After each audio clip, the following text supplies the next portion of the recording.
नमस्कार दोस्तों, आज के हमारे इस वीडियो में हम आपके लिए जन्माष्टमी पर्व की पावन कथा लेकर आए हैं। द्वापर युग में पृथ्वी पर लगातार पाप और राक्षसों का अत्याचार बढ़ने लगा। तब पृथ्वी गाय का रूप धरकर ब्रह्मा जी के पास गई। तब ब्रह्मा जी ने सभी देवताओं के साथ पृथ्वी की व्यथा सुनी और सभी मिलकर भगवान विष्णु के पास गए, जहाँ ब्रह्मदेव भगवान विष्णु से बोले, हे नारायण, अब समय आ गया है जब आपको पृथ्वी पर 8वें अवतार के रूप में अवतरित होना ही होगा। आपने सही कहा ब्रह्मदेव, मैं पृथ्वी के उद्धार हेतु ब्रज में कंस की बहन देवकी के गर्भ से जन्म लूंगा। तब सभी देवता ब्रज में आकर नंद, यशोदा तथा गोपियों के रूप में अवतरित हुए। कुछ समय बाद मथुरा के राजा उग्रसेन का पुत्र, जो बहुत अत्याचारी स्वभाव का था, उसने उग्रसेन को कारागृह में डाल दिया और मथुरा नगरी में राज करने लगा।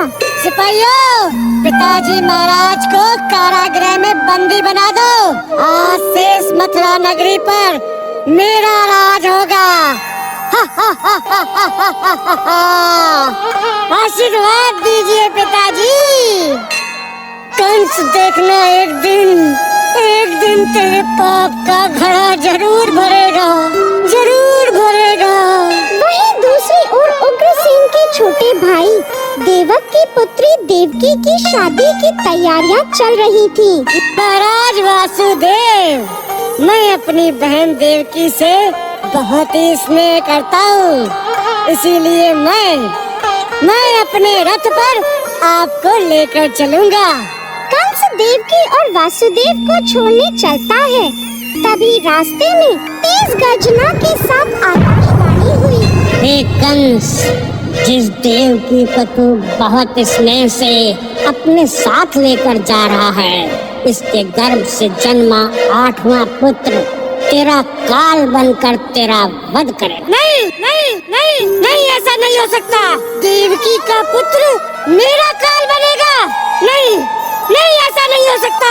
यदि ऐसा है तो मैं वासुदेव का ही वध कर देता हूँ, फिर तो मुझे कोई डर नहीं रहेगा। नहीं भैया नहीं, मैं वादा करती हूँ, मेरी 8वीं संतान पैदा होते ही मैं आपको दे दूंगी, लेकिन आप इनका वध मत करो भैया, मत करो, मुझ पर दया करो।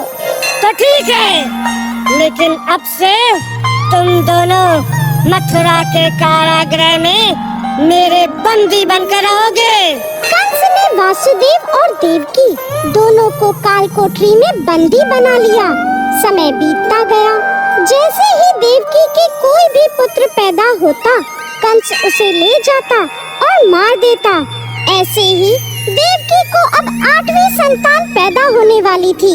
सुनो सिपाहियों, देवकी की 8वीं संतान के पैदा होने का समय पास आ रहा है। कारागार का पहरा और कड़ा कर दिया जाए। जो आज्ञा महाराज। उधर वासुदेव के मित्र नंद की पत्नी यशोदा को भी संतान होने वाली थी।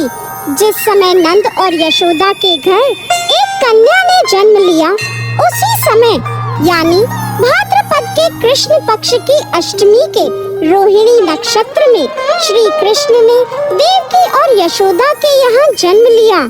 उनके जन्म लेते ही देवकी बेहोश हो गई और तेज प्रकाश के साथ भगवान विष्णु वासुदेव के सामने प्रकट हुए।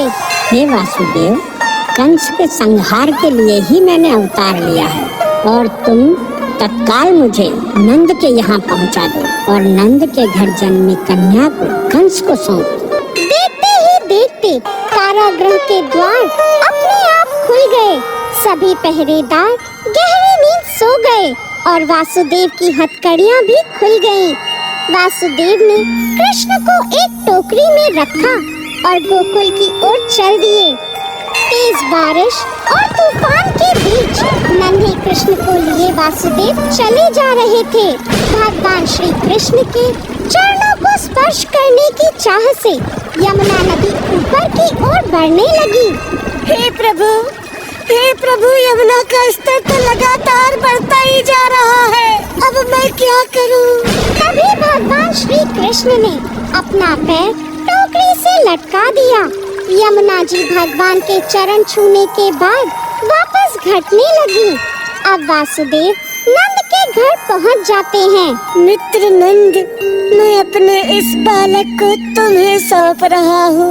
ये बालक कंस का काल है और यही बड़ा होकर मथुरा वासियों को कंस के अत्याचारों से मुक्ति दिलाएगा। वासुदेव माया रूपी नंद की कन्या को लेकर वहाँ से चल दिए। उनके लौटते ही कारागृह के द्वार बंद हो जाते हैं। वासुदेव के हाथों में हथकड़ियाँ पड़ जाती हैं और सिपाही नींद से जाग जाते हैं।